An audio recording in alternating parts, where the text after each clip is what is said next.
Hello student, तो स्वागत है हमारे यूट्यूब चैनल में। तो आइए आज क्लास 10th का इकोनॉमिक्स चैप्टर 5 रोजगार एवं सेवाएं से सभी ऑब्जेक्टिव प्रश्न को यहाँ पे हल करेंगे। तो देखिए, चैप्टर का नाम है रोजगार एवं सेवाएं। कहा जाता है कि रोजगार एवं सेवाएं एक दूसरे के पूरक होता है, यानी कि जहाँ पे रोजगार रहेगा वहाँ पे सेवा भी मिलेगी, और जहाँ पे सेवाएँ रहेंगे वहाँ पे रोजगार तो एनी टाइम मिलेंगे। तो देखिए, पहला प्रश्न क्या कहता है आर्थिक विकास के मुख्य रूप से कितने क्षेत्र में बांटा गया है। तो आर्थिक क्षेत्र को मुख्य रूप से 3 वर्गों में बांटा गया है। पहला कौन है? तो पहला हमारा है कृषि क्षेत्र, दूसरा कौन है? उद्योग क्षेत्र, तीसरा क्या है? तो सेवा क्षेत्र है। यानी कि आर्थिक विकास को मुख्य रूप से कितने वर्गों में बांटा गया? तो 3 वर्गों में, यानी कि इसका आंसर हो जाएगा ऑप्शन नंबर 3। चलिए नेक्स्ट प्रश्न को देखते हैं। कहता है सेवा क्षेत्र को कितने वर्गों में बांटा जा सकता है। सेवा क्षेत्र को कितने वर्गों में बांटा जा सकता है? तो सेवा क्षेत्र को मुख्य रूप से कितने वर्गों में बांटा जा सकता है? तो सेवा क्षेत्र को मुख्य रूप से 2 वर्गों में बांटा जा सकता है। पहला हो गया सरकारी सेवा, दूसरा हो गया गैर सरकारी सेवा। यानी कि इसे मुख्य रूप से कितने वर्गों में बांटा जा सकता है? तो 2 वर्गों में बांटा जा सकता है।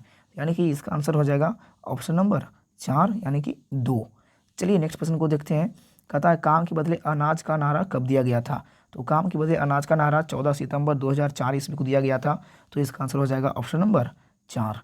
चलिए नेक्स्ट प्रश्न को देखते हैं। कहता है जवाहर रोजगार योजना कब जारी किया गया था। तो जवाहर रोजगार योजना कब जारी किया गया था? तो इसका आंसर है 1989, यानी कि इसका आंसर हो जाएगा ऑप्शन नंबर 4। चलिए नेक्स्ट प्रश्न को देखते हैं। कहता है कौन से सेवा गैर सरकारी सेवा के अंतर्गत आते हैं। तो हम लोग अभी देखे थे सेवा जो होते हैं दो प्रकार के होते हैं, पहला सरकारी और दूसरा गैर सरकारी। तो सरकारी में देखिए कि क्या क्या आते हैं। तो पहला सैन्य सेवा आते हैं, वित्त सेवा आते हैं, रेल सेवा आते हैं। एक बच गया मॉल सेवा, जो गैर सरकारी सेवा के अंतर्गत आते हैं, यानी कि इसका आंसर हो जाएगा ऑप्शन नंबर 3। चलिए नेक्स्ट प्रश्न इसी प्रकार से देखते हैं। कहता है मानव पूंजी के मुख्य घटक कितने हैं। तो मानव पूंजी के मुख्य घटक मुख्य रूप से 5 हैं। तो कौन कौन है? पहला तो भोजन हो गया, दूसरा क्या है? तो वस्त्र है, उसके बाद तीसरा क्या है? आवास है, चौथा क्या है? तो स्वास्थ्य है, पांचवा क्या है?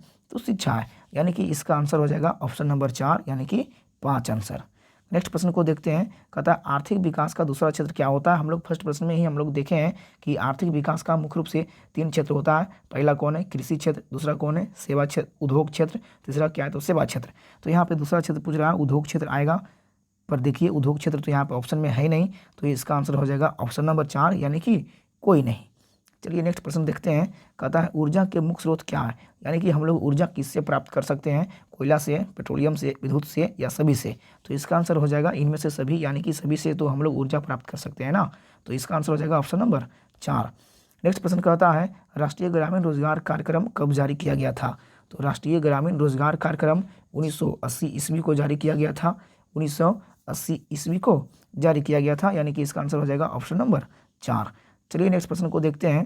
कहता है राष्ट्रीय भूमिहीन रोजगार गारंटी कार्यक्रम कब जारी किया गया था। तो इसका आंसर है 1983, यानी कि ऑप्शन नंबर 3। इसका आंसर हो जाएगा ऑप्शन नंबर 3। ठीक इसी प्रकार से नेक्स्ट प्रश्न देखते हैं। कहता है ग्रामीण युवा स्वरोजगार प्रशिक्षण कब जारी किया गया था। तो इसका आंसर है 1980। कहीं कहीं देखिएगा तो आपको 1979 भी मिलेगा। तो आप कमेंट बॉक्स में भी बता सकते हैं कि 2 में से कौन सही है, लेकिन मेरे अकॉर्डिंग ये सही है। चलिए नेक्स्ट प्रश्न को कहते हैं क्या। कहता है कि समेकित ग्रामीण विकास कार्यक्रम कब जारी किया गया था। समेकित ग्रामीण विकास कार्यक्रम 20 अक्टूबर 1980 ईस्वी को जारी किया गया था। तो इसका आंसर हो जाएगा ऑप्शन नंबर 2। चलिए नेक्स्ट प्रश्न क्या कहता है कि आर्थिक विकास का तीसरा क्षेत्र क्या है। हम लोग फर्स्ट प्रश्न में ही पढ़े थे, आर्थिक विकास के मुख्य रूप से 3 क्षेत्र होते हैं। पहला कृषि क्षेत्र, दूसरा उद्योग क्षेत्र, तीसरा सेवा क्षेत्र, यानी कि इसका आंसर हो जाएगा ऑप्शन नंबर 1। चलिए नेक्स्ट प्रश्न को देखते हैं। कहता है बीमा क्षेत्र इनमें से किस संचार के अंतर्गत आते हैं। तो बीमा जो क्षेत्र है वो मुख्य रूप से वित्त के अंतर्गत आते हैं, यानी कि इसका आंसर हो जाएगा ऑप्शन नंबर 1। चलिए नेक्स्ट प्रश्न को देखते हैं। कहता है कि निम्न में कौन बीमारू राज्य नहीं है। तो बीमारू राज्य के अंतर्गत आता है बिहार आता है, मध्य प्रदेश आता है, राजस्थान आता है, यूपी आता है। तो यहाँ पे कर्नाटक दे रखा है, यानी कि जो नहीं है, यानी कि इसका आंसर हो जाएगा ऑप्शन नंबर 4। नेक्स्ट प्रश्न कहता है मानव पूंजी निर्माण का मुख्य घटक नहीं है। मानव पूंजी निर्माण का मुख्य घटक कौन नहीं है इसमें।